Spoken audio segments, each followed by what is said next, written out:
Welcome in. Welcome in. New video this week. It is Friday. We are here to talk the Saturday 3-game slate. I love when we get late season, we have these 3-game slates. So, an extra video this week to talk about the Vikings, Bengals, Colts, Steelers, and Broncos, Lions. This will be a similar format to the videos I do earlier in the week. So if you're watching this extra video, drop a like on the YouTube channel, subscribe to the YouTube channel. Let me know in the comments what you think of this 3-game slate. I think that it's important to remember, just grand scheme, weird things can happen late in the NFL season. Last night's Thursday night football game is a good example of that. A lot of people thought it was going to be a low scoring game. The Las Vegas Raiders scored over 60 points by themselves. Weird things can happen late in the season. We saw this last year on these smaller slates. There was an example, I think last year on one of these smaller slates, it was the Vikings. They played a horrible Colts team and they got down like 30 points in the first half and they came all the way back and they won. Kirk Cousins had like 500 yards, 4 touchdowns, like something crazy. I'm sure some of you guys remember that game, but that's the type of stuff that can happen on these late season slates. So I think it's even more so important to just avoid groupthink on these slates.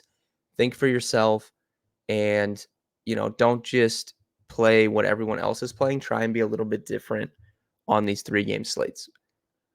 With that being said, if you are interested in signing up for premium, dfskarma.com/pricing if you want DFS access, betkarma.com/pricing if you want betting access. I gave out 3 picks yesterday for the Thursday night football game, one of which was on Twitter.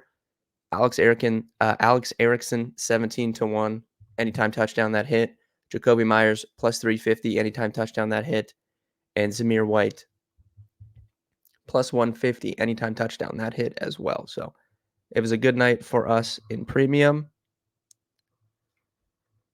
And let's dive in. So like I said, 3 games here, three okay games. Denver and Detroit has a 47.5 total, which is 5 points higher than the Colts. Steelers at 42.5. Vikings, Bengals is at 40.5. So I think you're going to see a lot of ownership settle on that Lions Broncos game because it is the highest total by 5 points. At quarterback, Jared Goff and Russell Wilson are the most expensive options, which is no shocker given that that is the best game on the slate. We also have Jake Browning there at 57, Minshew at 55. Pickett is not going to be playing, so we have Trubisky down there at 53, and then Nick Mullins making the start for the Vikings at 5K. So my thoughts on this quarterback pool, obviously, I think any of these guys are in play. It kind of just depends what you're doing with your personal lineup. I like Nick Mullins at 5K. Nick Mullins is a capable NFL starter. We've seen him have decent games before. You can attack Cincinnati in the secondary with quarterbacks. People wanted to play Minshew last week. They're giving up around 20 DraftKings points per game to opposing quarterbacks. So I like Nick Mullins here at 5K. Think you can certainly build with him. And at least upon my early look at ownership for tomorrow, the Nick Mullins had the lowest projected ownership of pretty much any of the quarterbacks going. Only Trubisky had lower ownership projection than Nick Mullins. So I think Nick Mullins is an interesting play here. I'll probably be playing this like a Thanksgiving Day slate since it is 3 games in 3 different time slots like a Thanksgiving slate. So I'll probably play 2 to 3 lineups here. And I certainly will have a Nick Mullins lineup of my 3. Other than him, I mean, Goff is typically better at home. This has been a thing for years. You can look just at his game log this year: 14 on the road, 26 at home, 19 at home, 12 on the road, 27 at home, 25 on the road, but that is the Buccaneers, which are an anomaly right now for targeting quarterbacks against them. Baltimore on the road, 10. Vegas at home, 13. 24 on the road, but that is a dome in LA. Chicago, 16. 24 at home, and then a 16 and an 8 on the road. So I don't know. Typically, he's better at home.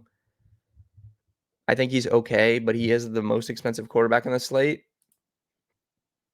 Russell Wilson's been playing good real-life football, consistent fantasy football, but just not great. I mean, we don't really see a ceiling from him. He has 130 this year, and it was against Washington, which is tough to count just given, what we know about Washington's secondary. So, I don't know, like, I'm not super interested, honestly, in the two quarterbacks from this game, despite it being the highest total. If I were to play one, it would probably be Jared Goff. But upon first look for me at this slate, I don't love the too expensive quarterbacks. Jake Browning has been great, 29 and 24. We played him last week, you guys know. But Minnesota's been very, very good defensively over the last few weeks. Brian Flores has been in his bag. I mean, the Raiders just scored 60 points against the Chargers. The Vikings held them to 0 points. Like, the Vikings defense has been no joke. So this could be a time for me to cash my chips in on Jake Browning, especially if it's a 3-game slate and he's going to be, decently owned, which only leaves us Nick Mullins, Gardner Minshew, and Mitch Trubisky. Minshew, I think, is fine every slate. He can give you a little bit running. Like, he's had a couple games with some rushing touchdowns. But mainly, they've been willing to have him throw a little bit. He's significantly cheaper than the guys above, which is why I think he's interesting. I mean, he's $1,000 less than Jared Goff. Mitch Trubisky, I mean, he's coming off a 20 DraftKings point game. We've loved to attack Indy with quarterbacks recently. For the majority of the season, they play kind of fast. They've gotten beat by outside corners. Their secondary isn't very good. And I mean, he's 5,300. Like, if you told me he got 20 DraftKings points, I would be happy with that at 5,300. Like, that could outscore Browning, Minshew, Russell Wilson, Goff. Like, 20 DraftKings points could be the highest scoring quarterback on this slate. So I kind of like these cheaper quarterbacks on this slate, Trubisky and Mullins. I don't think anyone's going to play Mitch Trubisky, which, like I said, avoid groupthink on a small slate. That makes him even more interesting to me. So, yeah, I kind of like the cheaper quarterbacks here. Running back, no Jonathan Taylor again, and no Alexander Madison. So we have two backup running backs that are going to be very, very chalky. Zach Moss, I think, will be the highest owned player on the slate. He hasn't done anything recently, but the role continues to be extremely good. He's gotten so unlucky when it comes to touchdowns. I mean, he has like 6 or 7 carries inside the 8-yard line the last few weeks, hasn't converted any of them somehow. Yeah, so I think Zach Moss can be super, super high owned again. And then you have Ty Chandler coming in here for Madison. He is a capable running back. He can catch passes as well. 5,300, too cheap. I like Ty Chandler's the best play on the slate, I think, for sure, at that price. At the top, Gibbs, Mixon, Montgomery. I think Gibbs is going to be pretty chalky here. People love to play Jahmyr Gibbs. His game log looks pretty good. Joe Mixon looks good on the game log too. So and people always kind of flock to Joe Mixon as well. So I could see those guys getting some ownership, especially with no quarterbacks being super expensive on the slate. Montgomery, similar to Thanksgiving Day. I like Montgomery as a pivot off of Gibbs in tournaments. Not saying I don't like Gibbs. I think you could play Gibbs and Montgomery together. I did that on a Thanksgiving Day lineup. I think that's fine. But I think Montgomery's a fine pivot off of Gibbs. He can steal touchdowns. I mean, you look, he had a streak of 4 weeks in a row here, 10 through 14 of him scoring a touchdown. So I think David Montgomery's fine. Gibbs is fine. Mixon, fine as well. In terms of like lower owned guys, I don't think anyone, I think ownership will be pretty spread on this slate. I do like Jalen Warren if he's going to go under the radar, which early ownership projections appears so. He has 3 straight pretty bad games here in the game log, but we know what Jalen Warren's capable of. If he gets hot and they start riding him, he could break the slate at 5,200. And the same can be said for Najee Harris. I think Najee Harris is fine. I think probably I would rather play Warren than Harris at the same price, but both of those guys could score 2 touchdowns and could be the guy that you need on this slate. So if they're going to be significantly lower owned than all these guys up here, I'm fine looking at the Steelers running backs.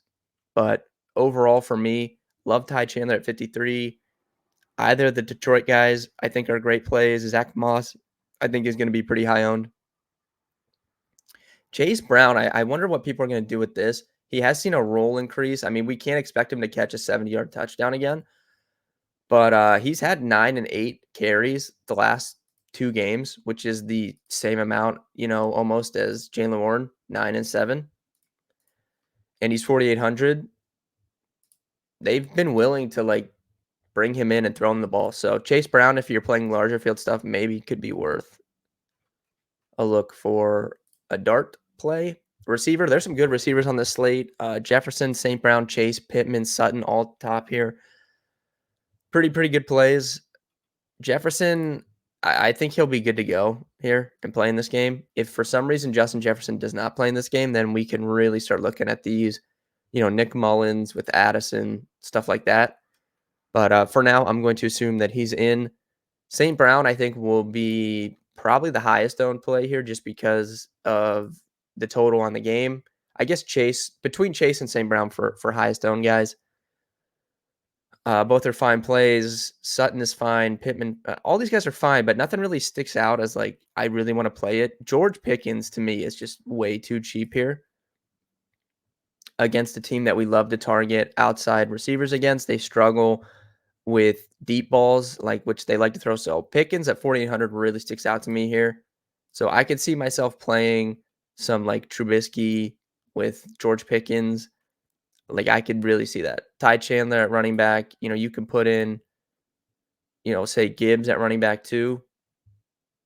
So this is maybe something I would start doing with my teams here. Or you could sub in Nick Mullins for Trubisky if you want. Josh Downs let me down big time last week. I don't know, man. They just don't seem to throw him the ball anymore. For a while there, they were peppering him with targets, but the last few weeks hasn't been the case. If people are going to jump off, I think you could consider him again in a run back for a Pittsburgh stack. If you want to fade Pittman, go with Downs. I think you could do that, but I don't know. He's really let me down the few weeks. He's on my list of just I don't know if I trust him right now. So overall receiver, all these expensive guys are great plays. It just comes down to who you're stacking and how you're constructing your team. I think Pickens really sticks out at 4,800 for me personally. I don't see anyone super cheap. So Pickens is probably the cheapest that I'm going to go here. Unless you want to use Jameson. Where's Jameson Williams at? Am I missing this? Jameson Williams at 3,400. That's the cheap guy I would consider. Super low floor, but he can provide you with a touchdown. So 3,400, that's probably the cheapest I'd go for a tournament. But really, it's Pickens and Deontay both stick out to me. At the top, probably St. Brown, but it's tough to fade Justin Jefferson. I think I prefer Hawkinson to Jefferson, which we can segue that to tight end. TJ Hawkinson, 5,800, really consistent role. Nick Mullins, when he was on San Francisco, was really good with George Kittle. So I think TJ Hawkinson here at 5,800 is going to be a core play for me. I want to put him in my lineups. Laporte is a great play. Freiermuth is fine against Indy as well. There's actually for it being a small slate, there's some good tight end plays on this slate, which is good. If you're looking to punt, Hudson probably would be my pick. But for me personally, I want to make Hawkinson a core play for me on this slate. Core plays I'm going to put in the lineup build here. So these are guys that I really want to build around. Ty Chandler at running back, George Pickens at receiver, TJ Hawkinson at tight end. Those are my 3 favorite plays on the slate, and I will be building my lineups around them. In terms of defense, I mean, yeah, any defense is fine. Just put whichever one fits your lineup overall. I also said I would give some betting picks out on this slate or on this video. So for me, I haven't looked at the props yet. So you guys can check that out in the Discord if you're in there. Any prop picks I have for tomorrow. For touchdown picks, though, I do think George Pickens will score a touchdown on this slate, and you can get him at decent odds. So I like Pickens touchdown. Love TJ Hawkinson touchdown. And at running back, David Montgomery is always a good touchdown bet for me. So those are my 3 TD picks for this slate. Thank you guys for watching. If you made it to the video, drop a like. Let me know in the comments who your favorite play on this 3-game slate is. Good luck, and I'll see you guys on Sunday.